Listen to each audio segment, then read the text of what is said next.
Hello, it's Denise from Women Beyond a Certain Age. This is a very important program today. I'm deeming it that, and I think you'll think that after you listen to it. Our guest today is Bonnie Lester. Now, Bonnie was here before. She's a return guest. And here's the reason. Several reasons. I went to high school with Bonnie. I know no one thinks there's anyone as old as me in the world, but there is. She was a year younger. Bonnie has been a speaker, a chaplain, a pain coach, and now she has added author to the list. And she's written a book called Unwinding Pain. Now, this is a big deal, you guys. So I was so proud of her, one, that she wrote a book. If any of you listening that have written books, you know, it's not a throwaway line. Okay. People always say things like, oh, I'm going to write a book, or I'm going to write a cookbook. And I always smile and think, I say, good luck with that, because people have no idea how hard it is, the commitment you have to make, the worry of writing a book. Okay. The organization of writing a book. So that's why Bonnie is here today. And welcome, Bonnie. Well, it's wonderful to be back here seeing you after what I think it's been 2.5, 3 years since we last. Has it been that long? Oh my God, I didn't realize that. Okay. Now, before I read a little bit, I'm going to read you something because I love this that Bonnie wrote, or it's on the the PR information that comes with the book. But this is really important. Unwind your pain and reclaim your life with neuroplasticity and self-care.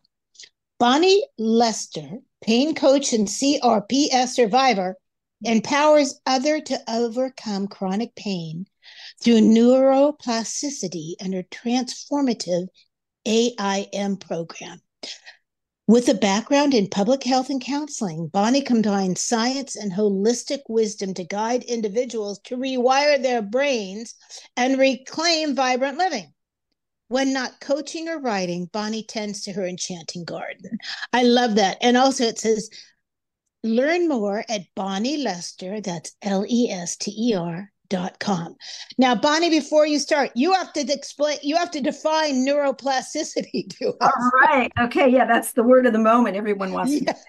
Yes. So neuroplasticity is your brain's ability at any age. And that's the important thing, because it wasn't until a few years ago that they realized, hey, you could retrain your brain and it's not hard set like we used to think, you know? Yes.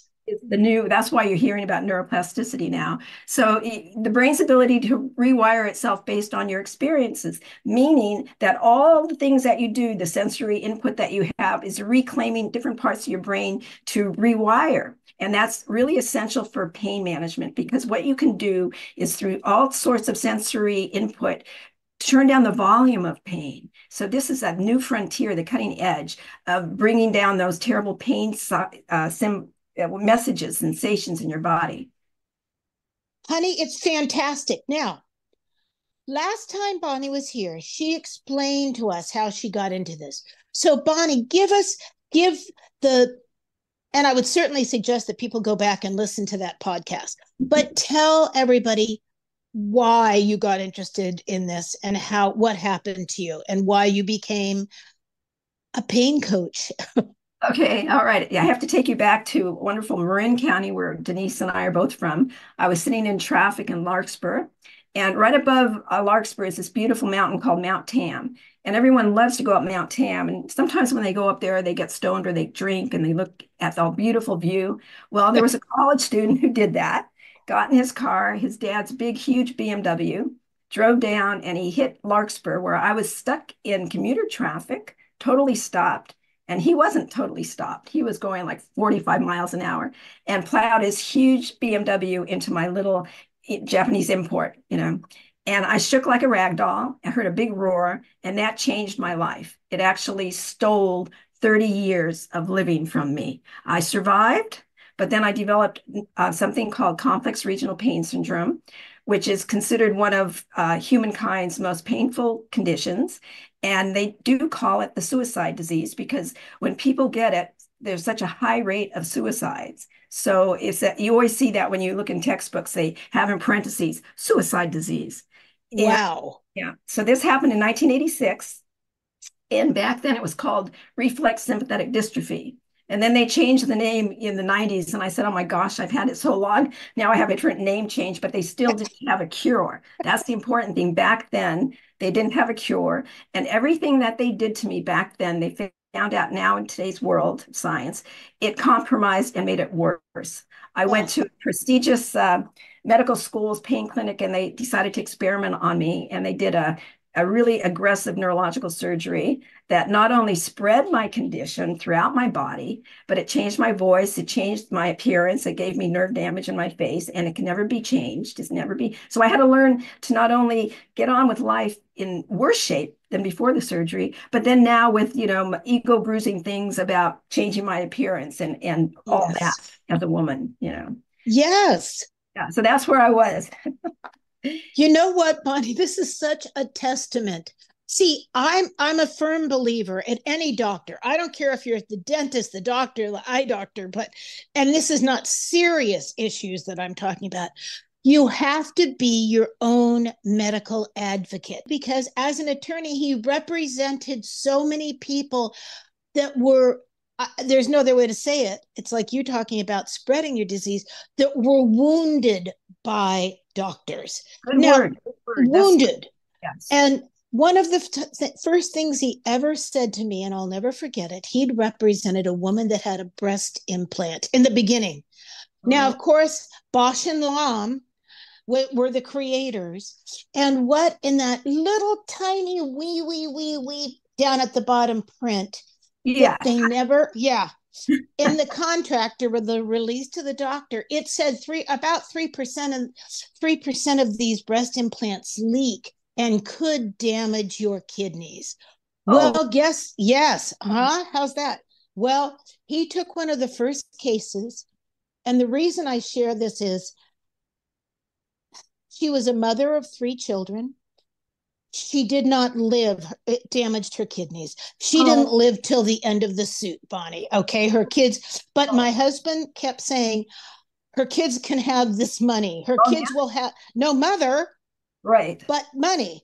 But Right. here was the part at the end. He said to me, it's all okay when it's not your mother, your sister, your wife, your brother, or your child that's wounded. He said, but all of a sudden it becomes very personal when it's someone that you love. So That is that's why, that is so you know, true. That is so true. And I'm speaking about that, like being wounded by doctors. Now, there's wonderful doctors in the world, but in my book, which is a pain management book, of course, I have a great chapter about consumers issues, about how to build your strong health team, how to assess the doctor if this is someone I want to work with, and how you as a patient have a responsibility of providing them all the accurate information. So that's one of my favorite, though lengthier chapters in the book. So I just want to mention that. that's fantastic. Now tell us, okay, you and I talked. Mhm. You had told us your whole journey. And also, I know I asked you for the abbreviated and it was perfect. But Bonnie, also your marriage, because of, your Oh, first marriage ended oh, because of this, right? no, actually, I'll give you a little update on that. I had just when I was hit in Larkspur, sitting in the car, I had only been married for 2 years to my second husband. Okay, Okay. first husband, we have a wonderful son that we share, and we're great co-parents. And I acknowledge him and my second husband in my acknowledgments. And of course, I'm happily married 24 years now to my third husband. But it was Excellent. second marriage and my third marriage that was really impacted by the fact that I had burning pain 24/7 and there was no treatment for it. And here's what I want to tell the listeners. I had a choice, okay? I had this horrible surgery that changed my appearance and made my condition much worse. So I had a choice to either live in regret or move forward with hope. And that's what resilience is. And that's what I want to plant in the hearts of people is hope and resilience, because we all have it, but sometimes we don't know how to water it and nurture it. And so that's what my book is about. That is the most, that's one of the most profound statements, Bonnie, I've ever heard. And you know what?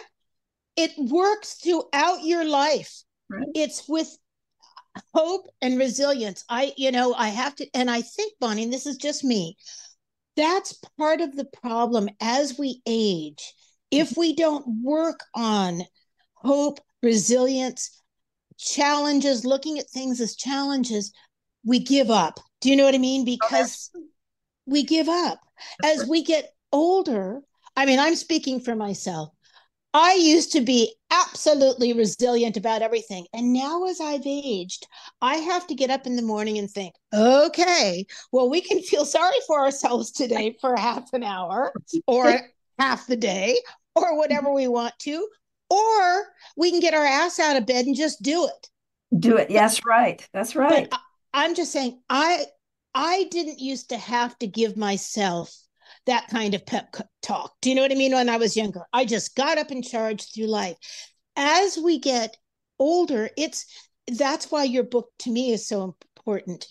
You know, when I was diagnosed about 5 years ago with rheumatoid arthritis, I tested, they did my blood test. I'd noticed my knuckles were a little swollen once in a while, but everybody in my family has arthritis, so I really didn't think much of it. Well, 5 years later, and I have some management tools and what I'm doing, but I'm going to tell you something, Bonnie. I've had to change my life because of the rheumatoid arthritis. And it's That's real. It's not huge. I mean, I'm still, I tease my husband in the morning. He goes, "How are you feeling?" And he doesn't, I mean, I don't talk about it a lot, talk about resilience and hope, but I say to him once in a while, "Well, today I'm still mobile." And I I, mean, I that's, that's the joke between us. But, things happen to you as we age. So now, okay. I have to say something about the rheumatoid. please. I have a great case study in the book, and it's a gentleman who has it, and he was really upset because when I met him, he said, "I can't believe I have a woman's condition." Because it's found more in women. And that's something I want to say. My book is so different than usual pain management books that are kind of dry. And, you buy one, you Yes. find a lot of them. There's maybe a paragraph or two you're going to read. And then their case studies is maybe 3 lines about, oh, well, this person got better because they did this. My book is totally different. My case studies are really lively. I hired a professional voice actor to read my book. I put the bus Great.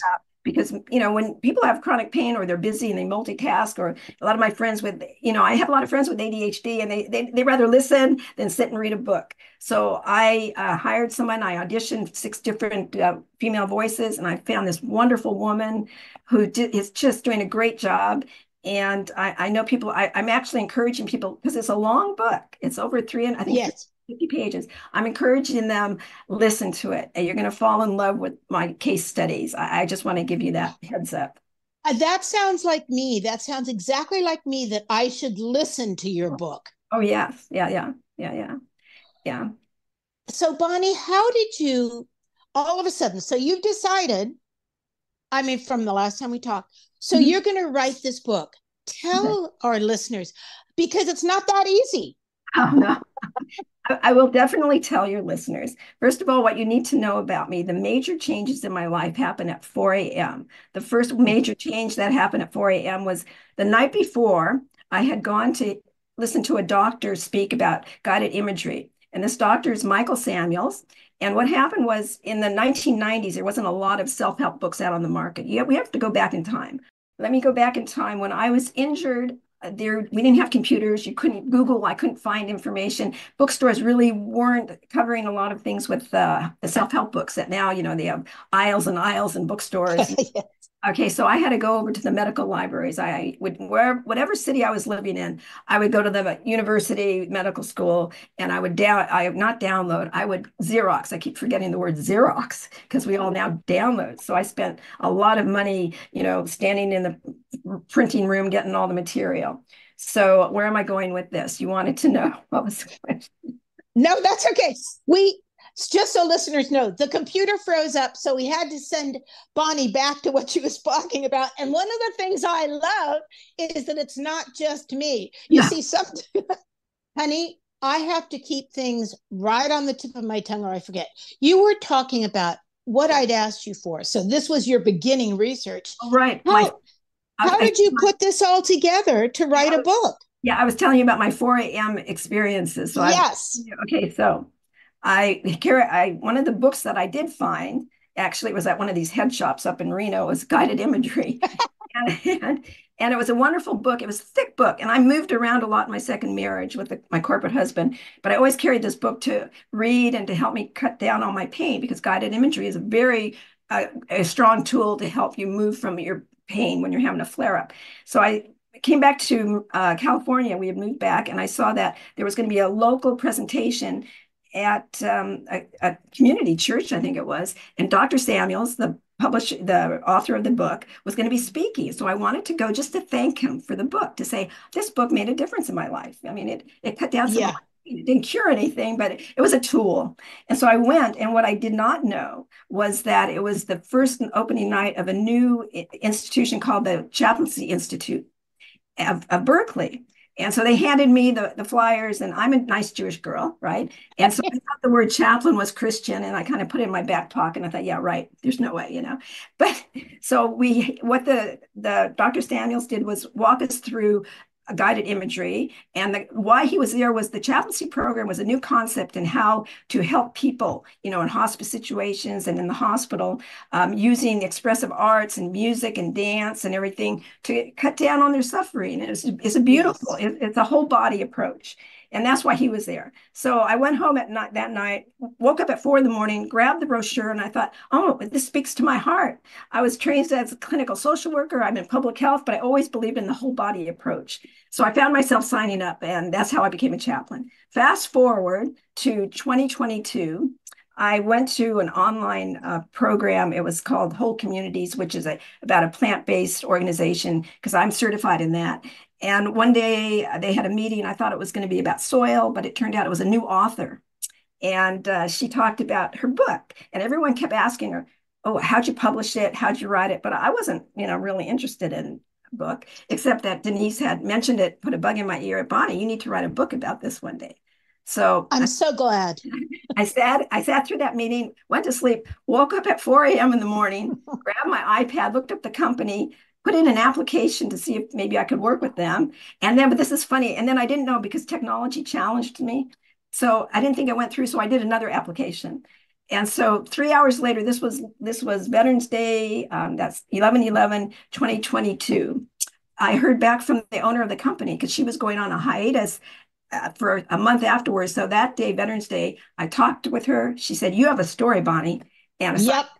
And that's where it started. So that's the story. Now, so did the company that published your book help you to have with? Okay, so here's the thing. Yeah. My book is considered, say, I want to own my own story. Okay. Yes. So it's a self-publishing company. They support everything. They have developmental editors, they have templates, they're right now, thank goodness I have them in my corner, because they're putting me on Goodreads and all these things that I don't even know about in today's marketing world. I mean, yes. I'm the talent. I work really, really, really hard. And, you know, I had great editing. I wish I didn't chat so much at Stanford High School. Maybe I'd learn more things about English. And I'm all over the place with tenses when I write a sentence, you know. So, but the content is all mine. Everything is me, you know. So that. See, you made a huge distinction. This is terrific, Bonnie. People don't realize, well, you know, 10 years ago, even 10 years ago, when people said, oh, I self-published it, in cookbooks, like people would kind of sneer and say, oh, that's nice, dear, like pat them on the hand. Yeah, right. Nobody was impressed. Right. I think in the olden days of self-publishing, maybe it was more like 15 years ago, people were thinking what they didn't want to say was, oh, you couldn't get a publisher to publish your book. Right. That's now, right. So fast forward to like what you're doing. You said it very boldly. I want to own my own story. I self-published one of my books, and it's the book, it was called Do It for Less Parties, but I made more money self-publishing that book. I also, by the way, an interesting thing, other than the Food Stylist Handbook, I sold more of those books than I did with big fat publishers. Right. Okay. But to have a self-publishing company walk you through some of this, because what you were talking there with Goodreads and different things, Bonnie, is distribution.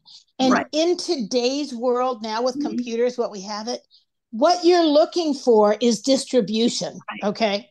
And I do want to say something about my book, okay? Because you're saying how much money you made here and much money there. Yeah, 50% of the proceeds are going to be donated to animal rescue organizations because there's such a valuable bond between humans and animals. It's very therapeutic, whether you have physical or emotional pain. And when you read my book, you will read about my journey from going from being on fentanyl, high doses of fentanyl, and many other narcotics that were prescribed to being the pain free. And it involves the story of a dog. And that's what you'll be reading about. that is fantastic, Bonnie. And good for you that you're donating some profit to animal rescue. Is that what it is? How Yeah, different fabulous. ones. Yeah. Mm-hmm. Right. That's fantastic. Now, so here's the next question. If someone is out there Right. in pain, your book can guide them. I loved your example of creative imaging and stuff, and attitude and motivation, because all those things, and hope and resilience, all of it plays into it. Do you know what I mean? Well, It's the whole package, is what you're talking about. It's the whole being. right. And when you read the little spiel about who I am, you mentioned the AIM, the AIM program. Yes, That, please. okay, yeah. So I believe that's in chapter 2. Well, I told you how decimated my body and my soul were after my surgery. Yeah. Started to have a pity party for myself, and I realized, okay, I've got to get myself together. And that's when I created the AIM program for myself. And I work with people, or in my book, they'll read how to do it. When you're a chronic pain or whatever health issue, whether, it could be severe depression, you've got to start having affirmations about yourself. Even if you don't believe it, you've got to choose something that's going to be, okay, blah, blah, just for today, I'm going to blah, blah, whatever it is. Okay, then this is the second one that you're going to love, Denise, because, I make handcrafted, beautiful jewelry and I'm about image. Beautiful. Well, image is really important because when you're schlepping around in your sweatshirt, you're lying there all the time in your pajamas. No, I encourage people either the night before or in the morning, put together some daytime wear because your brain starts assimilating to, oh, here we are in bed again, or here I am on the sofa. I can't go out and engage in the world. So image is really important. And I did this all for myself. It grew out of what I had to do to get myself from feeling sorry for myself and not wanting to face the world to being alive and resilient. And so I looked on, I found inexpensive ways to put together. I'm not talking about spending big money and going to Nordstrom and you have to buy clothes. I'm Right. talking about putting together cute little things that it feels good against your skin, maybe the color that you get. I found out that I'm an inverted strawberry, so I learned not to wear puff sleeves. I mean, I was. Yeah. And then the management is finding an interest that speaks to you. I mean, besides everybody, if people buy a pain management book, their focus is, I want to get better and I'm just going to pay attention Yeah. to what I'm going to do after I get better. They don't think about, well, I have to live through every day. And this gives purpose. This is a big key word that is going around. You got to have purpose in life. So early on in the book, I say, yeah, you're going to be working on your pain, but let's get some purpose going instead of waiting for that famous day. The famous day when I'm better, then I can engage in something. And so that's what the AIM program is. And that's what I kept recycling. And my AIM program for myself was, besides affirmation and image, was teaching pro bono pain management classes, even back through the 90s. I mean, this even before I became pain free, I knew that all my training in clinical social work and public health, somebody could come to me in a group, at the community, and they all had kind of issues, but I had enough skill sets that I could teach it. And they all came, and that gave me purpose. I could do it one day a week, and I'd be dying the rest of the days. And I couldn't write with my dominant hand. I lost the use of my dominant hand for 26 years after the surgery. So I had to use draw squiggly things with my right hand, Yes. but it gave me purpose. And that when I look back, what kept me alive was that I had purpose and I wanted to connect. Social connection is so important. When you're in pain, you don't want to see anybody and you have to cancel all your lunch appointments and all these neat things, So I help you re-engage with life with some of my ideas. And that's social connection is so valuable. That is unbelievable. You said so many nuggets right now. Let me just say, affirmations. I totally agree. You know that old expression, fake it until you make it. And Taylor Swift has a song out right now. Like, I know Taylor Swift, you know what I mean? But I have nothing but admiration for her. So I listened to some of her music. But she's saying, she says, I still go to work with a broken heart, is basically. And you know what, Bonnie? I know this from before I retired. I did have pain long before, 5 years ago with arthritis, the rheumatoid arthritis and Hashimoto's disease. But because I wanted to get up in the morning and go make money and I loved what I did, that became my purpose. And I would put myself in that car and I would drive and I would do it. And now when I got home, I think, boy, I feel kind of rough. But I didn't think about it for at least 12 hours a day because I had purpose. I had something to do. Part of, I think, again, as we age, which is just something, um, we need to persevere. But if an affirmation can help you, also, when you were just saying about planning wardrobe. Now, I'm always in jeans and a t-shirt, but you know what I learned, Bonnie, and this was partially COVID and partially just as I've aged. I'm great when I wear pink. Okay. There you go. I, That's I right. mean it. What's really hysterical about it is whenever I'm wearing pink, all I can hear is my mother saying, you should always wear pink. It's the best color on your skin. So I just recently went on a cruise, cruise down the Danube River, which had been a bucket list. Oh, wow. Great for But you. it was fabulous. I went alone. I had the best time. It was a Viking cruise. I can't say enough nice things. But what was in planning for clothes, and then I stayed a few days in Budapest, everything was pink or in a pink color frame. Do you know what I mean? Jeans and different. Okay. So the sweater could go with that t-shirt and the shoes went with that, and my tennis shoes are pink and blah blah blah. About 3 days into it, one of the women that I had met on it said to me, you wear a lot of pink. I said, I do. One, it's easier to pack. You plan a color scheme, like this color scheme is black, this color scheme is pink, this trip is purple, this trip is orange. I said, if you're all in the same thing. But I said, you know what I found out?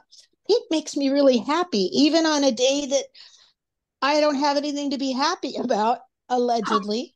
I wear pink. You're It lifts my spirits. That's right. It's all about lifting your spirits. I do have to say about something I'm doing now I've been on Instagram and Facebook since 2018 when I got the use of my hand back and I could start learning how to use the iPhone and type it in. Yes. But I only put still pictures of myself. I never had a video. Now that I'm promoting my book, I'm taping videos of me. And the first time I saw one, I said, when did I become my grandmother? I When did know. I know. women of our age can say that and oh my God, now my voice is, and I said, Bonnie, let go of self-criticism because you want to get your heart out there to the world and people and will resonate with that and not say, oh, she looks this way or that way. Well, let me tell you this, okay? My hopes and dreams of where I'm going to go with this book, it's not a financial thing, is when I suffered for 30 long, dark years. And I found myself in the 1990s where they used to have all night infomercials. Remember those? Yes. Okay, and I used to watch the health ones, not because they had a product for me, because they looked compassionate into the camera, and I felt like somebody was talking to me when I couldn't sleep.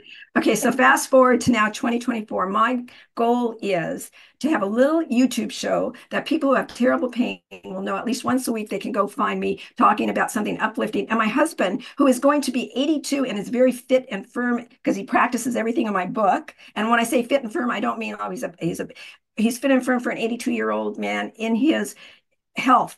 He's balanced. Fantastic. He's going to show up on camera too. So we're going to have two resilient seniors who are going to speak and with humor and with knowledge, Yes. faith knowledge. He's followed me in all my certificates now. He left his computer world of 55 years and he's gotten certified in a lot of things because it's really changed his life, which you could read about in my book also. So it's going to be real interesting reading. Bonnie, what an incredible testimonial that is. That's fantastic. No, we are our own worst critics. Okay. Right. And all I know is once in a while, Cindy takes a picture of me and puts it up on the website for, the podcast or something. But every once in a while, when I just put a picture of me that's up, now I look at it, all I see is my neck that looks like a Shar-Pei, or my teeth that seem to have gone yellow like an old horse. I look in my nose has gotten bigger. I just look in those pictures sometimes, and then you know what? I think, oh, Denise, like anybody cares. Why are you doing this to yourself? And you know what, Bonnie, the nicest thing is, people say, "Oh, you look great," and I think, "Oh my God, how polite or how kind they are." But you know what? I look fine. It's not Well, what we do to ourselves because of what we're taught is not correct. that's right. And I've had a lesson in that. I have been on other podcasts that are medical based, and I did an informational one that's on YouTube. And when my husband would listen to it, I don't want to hear my voice. I didn't want to, but Yeah, finally, no, but this is interesting, very interesting. So many people who are in terrible pain have reached out to me and want to work with me. And once that I had that lesson, okay, so this is maybe 10 months ago when I first started doing it. And I thought, okay, I'm releasing myself from that. But I had to go through it again now when I did the videos on Instagram and Facebook. I kind of went to that space about, oh, look at me too. Okay, this is going to help somebody. And isn't that why that's right. I wrote the book? To help? My goal was I want to help at least one person. And I have to do say, for the cost of a very fancy luxury car or a first class trip to Europe and stayed for 6 months, I could have done it this type of money I spent, or did the book and changed the lives of people. So Well, we there went you with go. change the lives of people. Yeah. There you go. Well said. No, honey, I totally understand, but I just think that some of this is so inbred Oh, in yeah. in our society, and the ageism against, you know what I love? When I, and this is all the time, when I'm watching a TV show or you're watching a movie, um, and all of a sudden, and I've met him, I catered at his home, he was the loveliest man, but Harrison Ford has aged. Okay, that's all I'm going to say. And he should, because Clint Eastwood Oh, has aged. yeah. Okay, but nobody ever mentions that.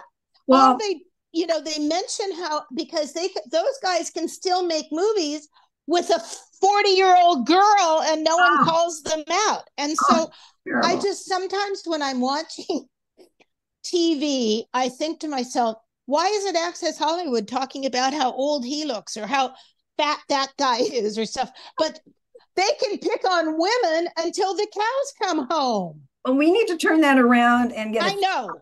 and say, okay, I'm doing good in the world. I'm me. And I have to give a shout out to my great old high school friends. And I know you're close to your high school group. I mean, they're such resilience. And even the men in my class, the class of 1970, this is a shout out. Yes, And because we're connected at this point, and it's so helpful. it's absolutely connected. That is the good part of social media and Facebook, that you can connect with friends that you haven't seen for a last long time. That was another nugget that you dropped, Money. Having friends, because we know that isolation is another thing that ages us more quickly. It's a If we, killer, actually. it's a killer. Yeah. Yeah. Yeah. You know, my mother, when my mother went in, my mother was a different thing because she had by this time was really head on into Alzheimer's. So, but you know what? Before, she didn't know when she had gone into, because her second husband was dying and painfully, and she could not cope with it.